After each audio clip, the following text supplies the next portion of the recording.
Donna, welcome. I'm so glad you said yes to joining me in this little conversation. This is another episode of My BCC in which we get to know some of the members of our community, and I'm so delighted to have you with us. And thank you. Thank you for doing this. Yeah. I think it's so important, especially now, to give each of us the opportunity to be able to talk to each other. And so this is really neat. Thank you. Tell us a little bit about who you are.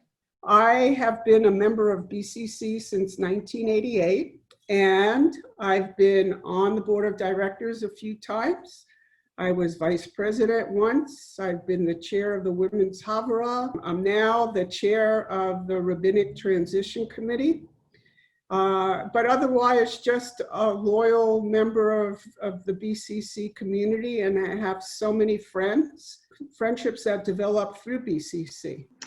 Wow, thank you for all of your service to this community. It sounds quite prolific and wonderful. What were some of the highlights during your time with BCC as your community that you can recall? Well, I think those are... Okay, kids. I grew up in an Orthodox community, and my family used to frown upon Reform synagogues. In fact, as we walked by the Reform synagogue near my house, my mother would go, poo-poo. Like, it's not a good thing. They also called the people who went to the Reform synagogue Goyim Yidden. So I sort of was indoctrinated with a negative view of Reform Judaism, but I didn't really enjoy the Orthodox tradition because I felt left out of mostly everything. I recall Simchat Torah one time and just watching the men dance around the shul with the Torahs, and it was like, I want to do that. Having to sit off to the side with the women and just not feeling a part of the congregation. So I knew that wasn't for me, but I also sort of had this negative view of Reform Judaism. So that left me with a conservative synagogue. And when I went to law school in Washington, DC, my mom passed away.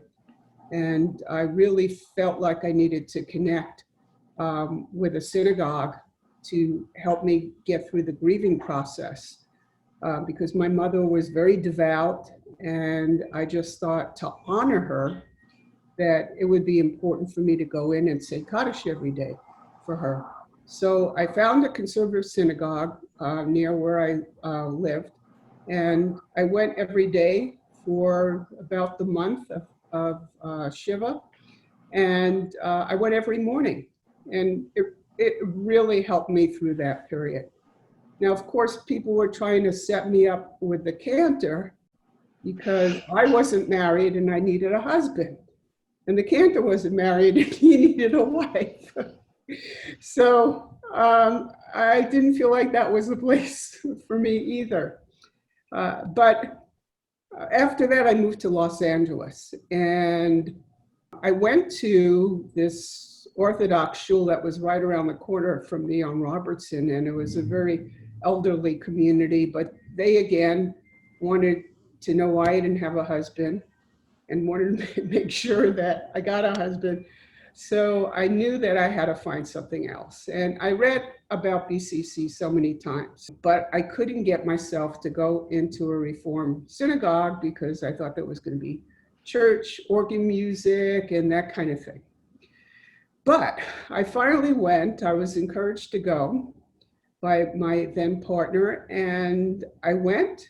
And the minute I walked into the synagogue, I felt like this is my home. You know, I felt immediately welcomed. I loved the music. I loved the feeling of community. And it didn't feel like what I thought a Reform synagogue was. It felt very comfortable for me. It was a great mixture of Hebrew and English. And despite the fact that I was brought up Orthodox, I I never went to Hebrew school. My mother sent me to Yiddish school. So I never really learned Hebrew except for what I knew through having learned the alphabet, the Hebrew alphabet, by going to Yiddish school. So it was perfect for me because I was a little ritually challenged. And it was a great place to learn and to feel comfortable with Judaism. You know, BCC has always been a little bit more than the traditional Reform congregation. I think that BCC has always strived to accommodate as many traditions as presented by our membership. There was a lot of Hebrew. I felt very comfortable with the amount of Hebrew and the songs and the traditional prayers that I was familiar with. But then there was English translation and English poems that we read, and I wouldn't have understood it if it was all Hebrew. Mm-hmm. Wow. So it was great to have that English component to it. Yeah. Can you recall any highlights throughout the years that you've been with BCC? Well, as soon as I was asked to assume a leadership position by being on the board, I felt more of a part of BCC than I ever had. And, you know, I had to step up as a leader of BCC, and it actually felt good because I love the community. I like the opportunity to bring people together and to be a spokesperson for, you know, certain segments of the community. So that was always a highlight. Being the chair of the Women's Havra was so much fun. I really had a good time, and I never perceived myself as being like a social chair of any sort. The challenge was to pick events that didn't cost any money, that everybody could enjoy. And being an athletic person that I am, I always try to incorporate a little bit of exercise and outdoor activity with the Women's Havra. So I think we had a blast. And kudos to you for acknowledging how being part of this community allowed you to expand your comfort zone a little bit, and for being willing to take that on. This is amazing. I'm really inspired. Oh, and here's another highlight is when we marched the Torah from our old synagogue to our new synagogue. That was just incredible. But as soon as I walked into the parking lot of our synagogue, I thought, wow, this is a great space for us to be able to play in. It took a few years, but I finally decided, you know, we need some equipment there. So I, you know, got a basketball hoop, and we have a net to play volleyball and pickleball, and just the different combinations of people that came at different times. It was just really fun to get to know people on that level. So you carved out a space that fits your preferences and your needs, and find like-minded people to share that same preference. Right, and it's not like you have to have any kind of athletic ability to come and play on Playground Sundays. It's really just, you know, just get out there and do whatever you can do and just have fun. Wonderful. During this time of pandemic and uncertainty and civil unrest and not knowing if and when gathering again to play basketball, for example, is possible, what are some of the things, rituals, connections that help you cultivate a sense of hope and optimism for the future?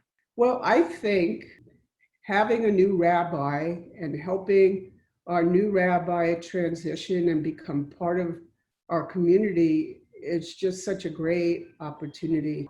First of all, I think Rabbi Jillian just magically fell into our laps, and it's a miracle.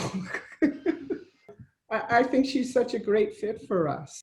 As I watch the Zoom services, I just see how you and she connect in this very charismatic way. I just see my little reflection in the camera, like all blushing. So it's almost like I'm one with the brick wall. So thank you. I feel very fortunate to have Rabbi Jillian as a partner. No, I'm very, very grateful and very fortunate for where we're at right now, despite all the challenges and circumstances that aren't ideal. In a way, seeing everybody on Zoom and the participation has been really great. The only thing that's really missing, well, a number of things are missing, but one thing is the ability to sing together. I always thought of BCC as the house of sour tunes because we have so many people like myself who don't carry tunes very well, but it's just the joy and the singing and community. That's just so beautiful, and you really miss that on Zoom. I do get a lot of good energy when I see people sway to the music or clap, and some people have been kind of bringing little shakers and little percussive instruments that they kind of play in front of the camera. So that's been really, really nice as I sing and strum my guitar and see all that action in gallery view. It's I'm going to bring my drum next time. Please do, please do. Thank you so much, Donna, for sharing of yourself and being a little vulnerable. Is there anything more that you would like to share to anyone who has never been to BCC?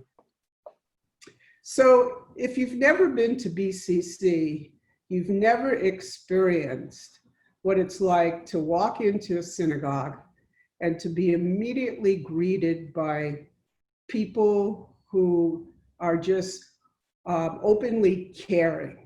I've never felt that in any synagogue, Reform, Conservative, Orthodox. I've just never felt that. But when you walk into BCC, you feel like you belong there. You could participate as little or as much as you want, and it's just okay to be yourself.